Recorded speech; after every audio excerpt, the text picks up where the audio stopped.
खबर दिन भर का वक्त है। मैं हूं आपके साथ आपका मेजबान रहीम अहमद खान। नजर डालेंगे देश और दुनिया की तमाम बड़ी खबरों पर। आगाज हेडलाइंस के साथ।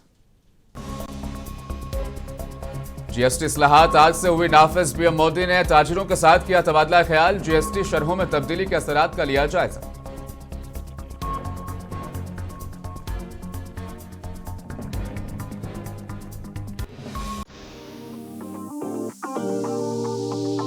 कांग्रेस लीडर जयराम रमेश ने जीएसटी इस्लाहात को करार दिया महदूद।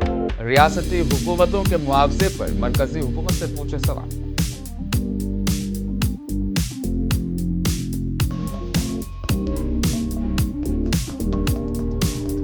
वजीर दिफा राजनाथ सिंह का मराकश दौरा। दोनों ममालिक ने आपसी ताउन के रोडमैप पर किया इत्तेफाक। दिफाई ताउन समेत दीगर मुआहदों पर हुए दस्तखत।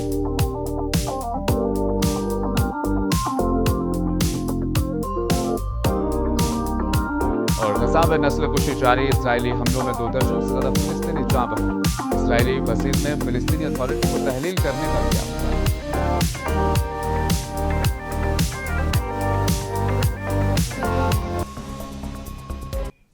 गजा में नस्लकुशी जारी है। इजरायली हमलों में पीर के रोज 2 दर्जन से ज्यादा फिलिस्तीनी जाँ बहक हो चुके हैं। गजा के तिब्बी जराये के मुताबिक इजरायली तैयारों ने गजा के जुनूब में वाक़ई इलाकों को निशाना बनाया, जिसमें कई शहरी जाँ बहक हुए और मुतअद्दिद जख्मी हुए।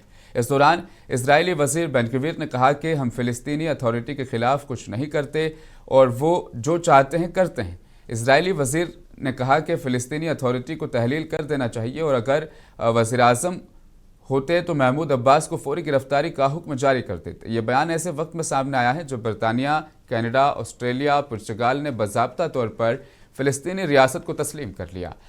अब तक अक़वाम मुत्तहिदा के 193 रुकन ममालिक में से 150 ममालिक फिलिस्तीन रियासत को तस्लीम कर चुके हैं।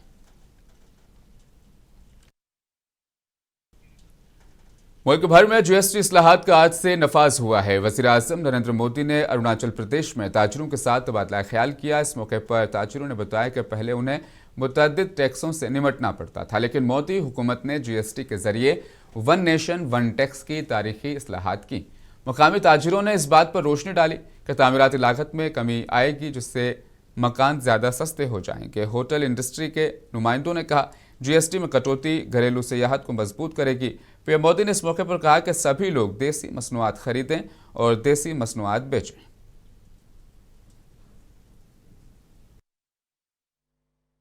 इसमें बदल आ गया और एकदम मॉडर्न वे में तो आयुर्वेद बहुत पॉपुलर हो गया। वैसे ही हम जो भी बनाएं उन सब चीजों को हमारी कोशिश होनी चाहिए कि हम इसको पूरी तरह बहुत ही अच्छे पैकेजिंग का भी ध्यान करना पड़ेगा। दूसरा मेरा आग्रह होगा, अब हमने ग्लोबली सबको टारगेट करना चाहिए। भले प्रोडक्ट किसी इलाके की होगी, ऑनलाइन जैसा आपने कहा कि उन्होंने ऑनलाइन काफी काम शुरू किया, हमने ऑनलाइन जाना चाहिए, अपनी खुद की प्रोडक्ट तैयार करनी चाहिए। दुनिया में कभी कभी लोग ऐसी चीजें ढूंढते रहते हैं, वो खरीदते हैं, हमें कोशिश करनी चाहिए।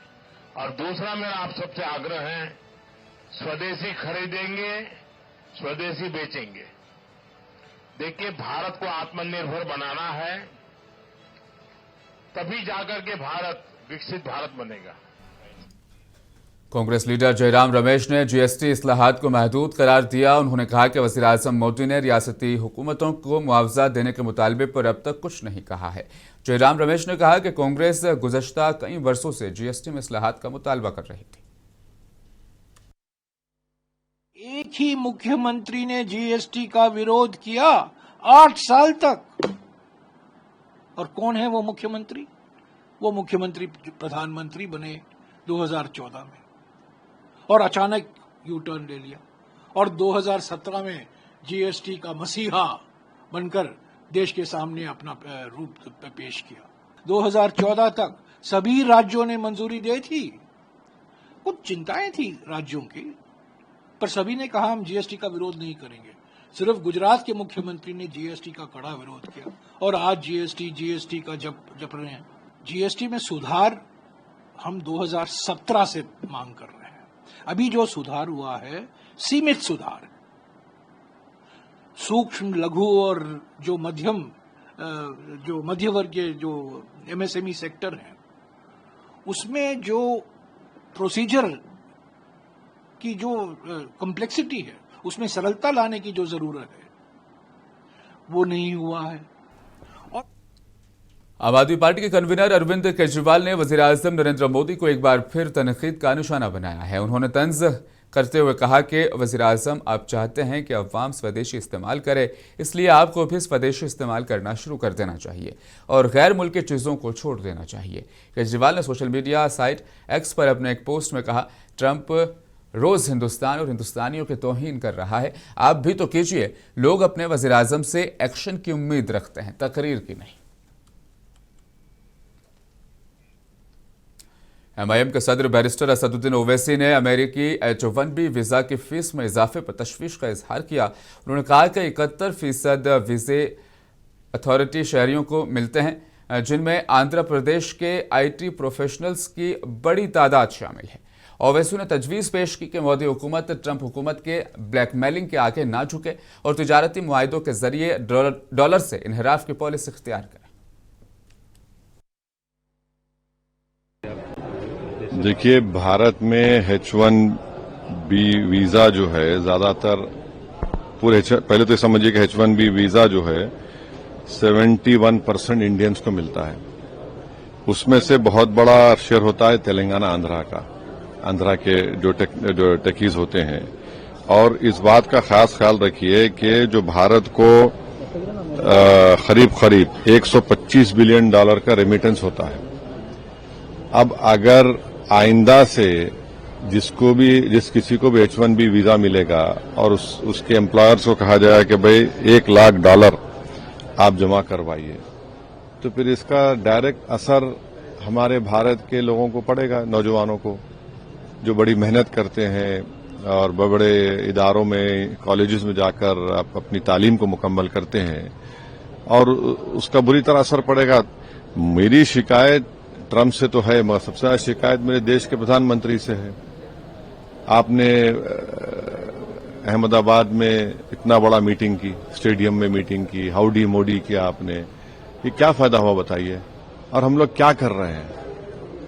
मैं कोई पॉलिटिकल पॉइंट स्कोर करना नहीं चाह रहा हूं, मगर भारत सरकार को और खासतौर से मोदी सरकार को सोचना चाहिए कि ये सब जो पाकिस्तान का मिलिट्री चीफ जाकर खाना खाता है ट्रंप के साथ, फिर हमारे पड़ोस में हम देखते हैं कि पाकिस्तान और यूएस का ट्रेड एग्रीमेंट हो जाता है, ये सब इससे हो क्या रहा है? और फिर वज़ीर दिफा राजनाथ सिंह ने मराकश के दौरे पर और वज़ीर दिफा राजनाथ सिंह मराकश के दौरे पर हैं। रबात में राजनाथ सिंह और मराकश के वज़ीर दिफा अब्दुल लतीफ ने दिफाई ताउन पर एक मुफाहमतनामे पर दस्तखत किए। दोनों रहनुमाओं ने इंसदाद, दहशतगर्दी, maritime security, cyber defence, peacekeeping, military, medicine, training और इंडस्ट्री पार्टनरशिप में ताउन को फरोग देने के लिए एक जामे रोड मैप पर इत्तफाक किया।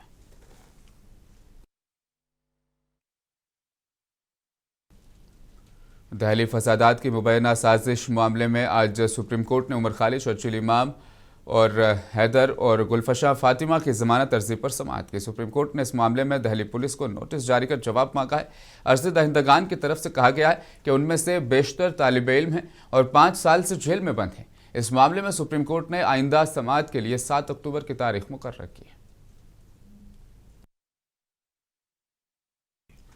पंजाब हुकूमत ने रियासत में हेल्थ इंश्योरेंस स्कीम का ऐलान किया, जिसके तहत पंजाब के हर खानदान को 10 लाख रुपए तक मुफ्त इलाज की सहूलत होगी।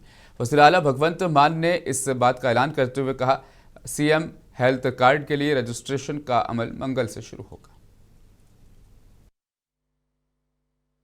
ये मैसेज दे सकीए कि असी साडी प्रायोरिटी जिहड़ी है हेल्थ, एजुकेशन, इंफ्रास्ट्रक्चर ते रोजगार जिहड़ियां टॉप 5 साडियां गारंटियां सी, उन्हां च असी होर अगे वध रहे हैं। उहदे विच 3 सालां च असी 881 आम आदमी क्लिनिक जिहड़े खोले, 200 होर 1000 हो जाना आने वाले दिनां च। ते उत्थे तुसी विजिट भी कीता होगा, बहुत सारे तुसी कवर भी कीता, मैं देखा। दवाइयां की जिहड़ी अवेलेबिलिटी है 30% तो हुण 100% तक होगी, सारियां दवाइयां उत्थे अवेलेबल ने। जीएसटी इस्लाहात पर मरकजी वजीर अश्विनी वैष्णव ने कहा कि हमारे अपोजिशन पार्टनर्स इन इस्लाहात से खुश नहीं हैं। उनके दौर में कोई काम नहीं किया गया। इस्लाहात को तो छोड़ दें, यूपीए ने सीमेंट पर 30% टैक्स लगाया था और अब ये 18% है। देश के लिए, पूरे देश भर के लिए बहुत ही बड़ा एक अवसर है, जिस अवसर में सभी के जीवन में, सभी के घर में बचत होगी। करीब करीब हमारे डेली यूज़ की हर आइटम में, चाहे रसोई के आइटम हो, चाहे बच्चों के पढ़ाई के आइटम हो, चाहे घर में टीवी, फ्रिज, अगर कार अपग्रेड करनी है, नई कार लेनी है, स्कूटी नई लेनी है, टू व्हीलर नया लेना है, हर एक चीज़ में बचत ही बचत आपके, हम सबके 140 करोड़ देशवासियों के जीवन में। तो साथ ही जम्मू कश्मीर में भी जीएसटी इस्लाहात लागू कर दी गई हैं। आज से कई अहम चीज़ों के दाम कम हो गए हैं। नेशनल कॉन्फ्रेंस ने जीएसटी में किए गए बदलाव पर नाउम्मीदी का इजहार किया और कहा कि इससे उल्टा जम्मू कश्मीर के सरकार को टैक्स का नुकसान होगा। बीजेपी ने इसे सही कदम करार देते हुए कहा कि इससे देश की जीएसटी और देश की जीडीपी दरअसल बढ़ जाएगी।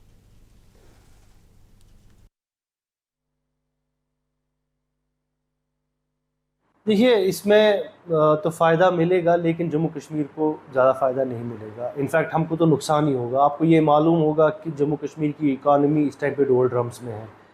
चाहे आप एजुकेशन, टूरिज़म की बात करें, चाहे जो हमारी रीढ़ की हड्डी है, हॉर्टिकल्चर सेक्टर है, एग्रीकल्चर, दोनों जो ड्राइवर्स हैं, मेजर ड्राइवर्स ऑफ इकॉनमी, यहाँ पर दोनों की हालत बहुत बुरी है। टूरिज़म पहलगाम के बाद तो पूरा ज़ीरो के बराबर है। जो इस चीज़ को चाहते भी थे, और नरेंद्र मोदी जी ने हमेशा कहा मेरी गवर्नमेंट जो है वो आम लोगों के लिए, गरीबों के लिए, गरीबों से इस पर बड़ा असर पड़ेगा। हमारा जो बजट है वो बजट अब संतुलन रखेगा, वो बजट अब ठीक ठाक रहेगा। जितनी भी ज़रूरत की ज़िंदगी है, एसेंशियल कमोडिटीज़ है, एसेंशियल आइटम्स है, या रोज़मर्रा की ज़िंदगी में जो चीज़ें आपको काम आती है, वो उन पे टैक्स कम किया गया। उसका मतलब है कि वो अब सस्ते हो जाएंगे और फैक्ट्रियों का भी जो माल है उनको भी सस्ता मिलेगा, और जो ग्राहक है, जो खरीदने वाला है, उसको भी अब सस्ते दामों में मिलेगा। हरियाणा के सीएम नायब सिंह सैनी का कहना है कि वज़ीर-ए-आज़म मोदी ने जीएसटी इस्लाहात के जरिए मुल्क के लोगों को एक बहुत बड़ा तोहफा दिया है, जिससे लोगों को बहुत ज्यादा फायदा होगा। उन्होंने कहा कि कई ज़रिए आलात पर जीएसटी में कमी की गई है और रोजमर्रा इस्तेमाल की मुतअद्दिद अशिया पर जीएसटी हटा दी गई है। आज सबसे पहले तो मैं प्रदेशवासियों, देशवासियों और लाडवा निवासियों को माँ दुर्गा के आज शरद नवरात्रे का शुभारंभ हुआ है। आज महाराजा अग्रसेन जी की जयंती भी है। मैं पूरे लाडवा वासियों को, प्रदेशवासियों को, देशवासियों को महाराजा अग्रसेन जयंती और शरद नवरात्रे की बहुत बहुत शुभकामनाएं और बधाई देता हूं। जीएसटी इस्लाहात पर राजस्थान के डिप्टी सीएम दिया कुमारी ने वज़ीर-ए-आज़म का शुक्रिया अदा किया। उन्होंने कहा कि यह आम आदमी के लिए अहम बहस का मौजू बनेगा। गरीब, मुतवसत तबके, ख़वातीन, किसानों को इससे फ़ायदा मिलेगा।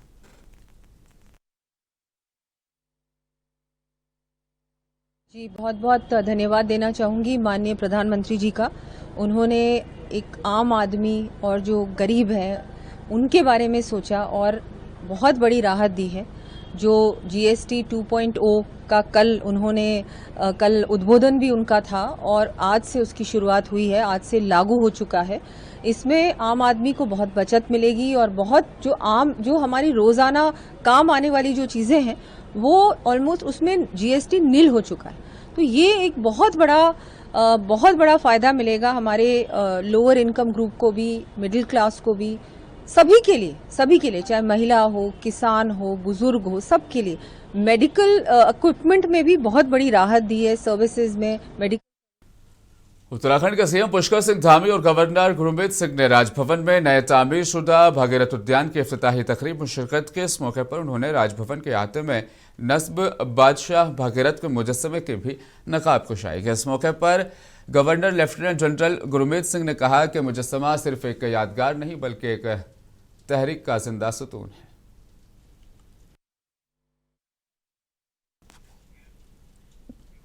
उत्तराखंड सब ऑर्डिनेट सर्विस सिलेक्शन कमेटी के इम्तिहान में मुबैना पेपर लीक होने के बाद रियासत में हंगामा बरपा। इस मामले पर उत्तराखंड बेरोजगार संघ के ने देहरादून में मुजाहिरे का ऐलान किया है, जिसके पेश नज़र पुलिस इंतजामिया ने शहर के कई इलाकों में धारा 163 नाफिज कर दी है। इतवार को 445 इम्तिहान मराकज़ में UKSSC से ग्रेजुएट सतही इम्तिहान का इनकाद यहाँ पर चल रहा था। इम्तिहान सुबह 11 बजे से मुनक़िद हुआ, लेकिन इम्तिहान के दरमियान ही 11:35 पर मुबैना पेपर लीक की खबर सामने आ गई थी। इस दौरान उत्तराखंड हुकूमत ने कसूरवारों के खिलाफ सख्त कार्रवाई की बात कही है। इन्वेस्टिगेशन चल रहा है इस केस में। जो अभियोग पंजीकृत हुआ है उसकी बहुत क्लोज मॉनिटरिंग की जा रही है पुलिस हेडक्वार्टर्स द्वारा। इसमें 5 अलग अलग टीम्स जनपद देहरादून, हरिद्वार, STF और साइबर सेल की इसकी विवेचना में लगी हुई हैं। कई महत्वपूर्ण तथ्य, कई क्लूज ऑलरेडी हमारे इन्वेस्टिगेशन टीम्स को मिल गए हैं और बहुत जल्दी इस पूरे जो नेटवर्क का, इस पूरी कॉन्स्पिरेसी का खुलासा होगा। उसके तह तक हम पहुंचेंगे और जो भी इसमें शामिल पाए जाते हैं उनके विरुद्ध कठोरतम कार्रवाई की जाए। देखिए, ये UKSSC का जो कल एग्ज़ाम हुआ था और उसमें जो सोशल मीडिया के माध्यम से जानकारी आई है, जिसमें एक एग्ज़ाम पेपर के कुछ प्रश्न वो सोशल मीडिया के माध्यम से सर्कुलेट हुए हैं एग्ज़ाम शुरू होने के बाद ये घटना हुई है। इसमें मैं सरकार का रुख बड़ा स्पष्ट कर देना चाहता हूं कि इसमें जो भी दोषी व्यक्ति हैं, चाहे वो सरकारी लोग हों, गैर सरकारी लोग हों या परीक्षार्थी हों, इन्वेस्टिगेशन।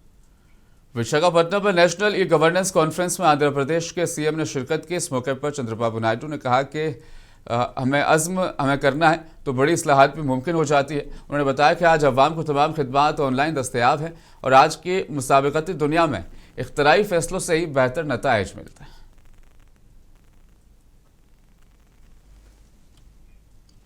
फिल्म अदाकार नाना पाटेकर ने अपनी NGO जिसका नाम है निर्मला गुंजानन फाउंडेशन के जरिए से हिंदुस्तानी फौज के इश्तराक से जम्मू कश्मीर के राजौरी और पुंछ में ऑपरेशन सिंदूर से मुतासरा खानदानों की मदद के लिए खुसूसी इक़दामात किए। फाउंडेशन ने 117 मुतासरा खानदानों में 42 लाख रुपए की बहाली इमदाद तकसीम की, जिससे सरहदी इलाकों के रिहायशियों को फौरी रिलीफ फराहम हुआ है। मुकामी आबादी और हुकाम ने नाना पाटेकर के इस इक़दाम की सताइश की है। देखो, ऐसी कोई घटना घटती है तो हमें वहां पहले पहुंचना चाहिए। ये तो पहले हमारे से पहले रहते ही है, लेकिन जो पीड़ित है तो मैं वो पीड़ित नहीं हूं, बाधित नहीं हूं, तो मेरी जिम्मेदारी बनती है कि मैं मदद के तौर पे वहां, मदद ये शब्द भी गलत है क्योंकि वो अपने भाई बहन ही है।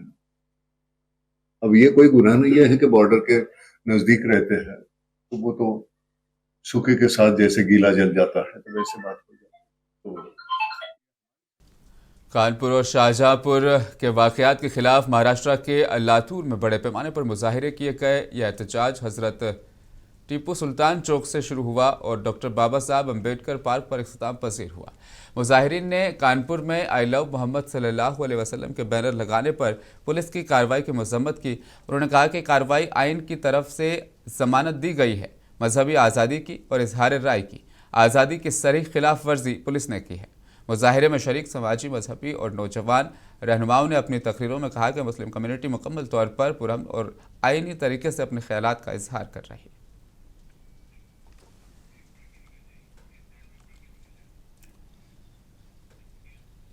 All India Muslim personal law board के तर्जुमान डॉक्टर सैयद कासिम रसूल इलियास ने मुनसिफ टीवी से खास बातचीत की। उन्होंने तहफ़्फ़ुज़ वक्फ के ज़िमन में बोर्ड के एहतजाजी प्रोग्रामों के बारे में तफसीली जानकारी हमें दी है। साथ ही उन्होंने कानपुर वाक़े पर भी अपनी बात रखी। क्या कुछ कहा कासिम रसूल इलियास ने, सुनिए आप। मुझे दीजिए इजाज़त, बने रहें मुनसिफ टीवी के साथ।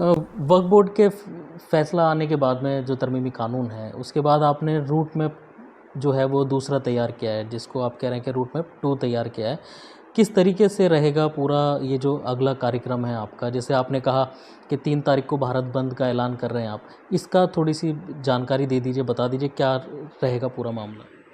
देखिए, असल में रोड मैप पहले और रोड मैप 2 में फ़र्क ये है कि रोड मैप 2 जो है वो ज़्यादा एग्रेसिव है इसलिए कि देखिए हम बुनियादी तौर पे हमारे मुतालबे सरकार से हैं। तो इसमें रोड मैप 2 के अंदर जो चीज़ें बुनियादी तौर पे इजाफी है वो ये है कि इसमें हमने 3 अक्टूबर को बंद का ऐलान किया है, भारत बंद का ऐलान किया है। जुमे का दिन है और सुबह 8 बजे से 2 बजे तक के हमने बंद का ऐलान किया है और हम ने ये बात वाज़ेह कर दी है कि ये बंद जो है सिर्फ वक्फ के कानून वक्फ तरमीमी बिल के ही तक महदूद नहीं रहेगा, बल्कि ये जो इस वक्त में नबी करीम सल्लल्लाहु अलैहि वसल्लम की शान में जो एहनत हो रही है, एहनत रसूल का जो मसला बहुत शिद्दत के साथ उभर के सामने आ रहा है कि अब जो है अगर आई लव मोहम्मद अगर कोई आदमी कहता है तो उसके खिलाफ भी FIR हो जाती है, उसके खिलाफ भी कार्रवाई हो जाती है लीगल तरीक़ा। तो ये क्या हो रहा है, ये तमाशा हमारे मुल्क के अंदर के नबी करीम सल्लल्लाहु अलैहि वसल्लम की ज़ात पर भी हमले होते हैं, मुख्तलिफ़ किस्म के अफराद मुख्तलिफ़ बातें कहने लगते हैं और हुकूमत तरफ से इसके ऊपर ना तो कोई वाज़ेह स्टैंड आता है, न ही इस तरह की आवाज़ों को बंद करने की कोशिश होती है। तो अब ये आई लव मोहम्मद वाला जो मसला कानपुर से उठा है, ये तो इंतहा हो गई कि अगर कोई आदमी सिर्फ ये पोस्टर लगाता है आई लव मोहम्मद, उसके ख़िलाफ़ भी कानूनी कार्रवाई हो जाती है। तो ये तो तमाशा हो रहा है हमारे मुल्क के अंदर। तो हमने ये फैसला किया है कि ये 3 अक्टूबर का जो प्रोटेस्ट होगा उसमें ये दोनों मसले शामिल होंगे, यानी एहनत रसूल का मसला भी और उसके साथ साथ वक्त तरमीमी कानून का मसला भी। लेकिन अब इसमें जैसे कानपुर के मामले की आप बात कर रहे हैं, आई लव मोहम्मद वाला, पुलिस का बयान है कि वो पोस्टर के ऊपर लेकर के विवाद नहीं था, वो जो सारा मामला था वो दूसरी जगह पर प्रोग्राम करने को लेकर के था। पुलिस अपनी सफाई इसमें दे रही है, वो बोल रही है कि जो ये पूरा मामला हुआ है ये इससे रिलेटेड नहीं है कि आई लव मोहम्मद लिखने से नहीं, ये प्रोग्राम दूसरी जगह पर हो रहा था और बिना इजाज़त के किया जा रहा था। इस तरीके की बातें की जा रही हैं। देखिए अब तो ये सफाई बुनियादी तौर पे ये एक तरह से डिफेंसिव अप्रोच है पुलिस का।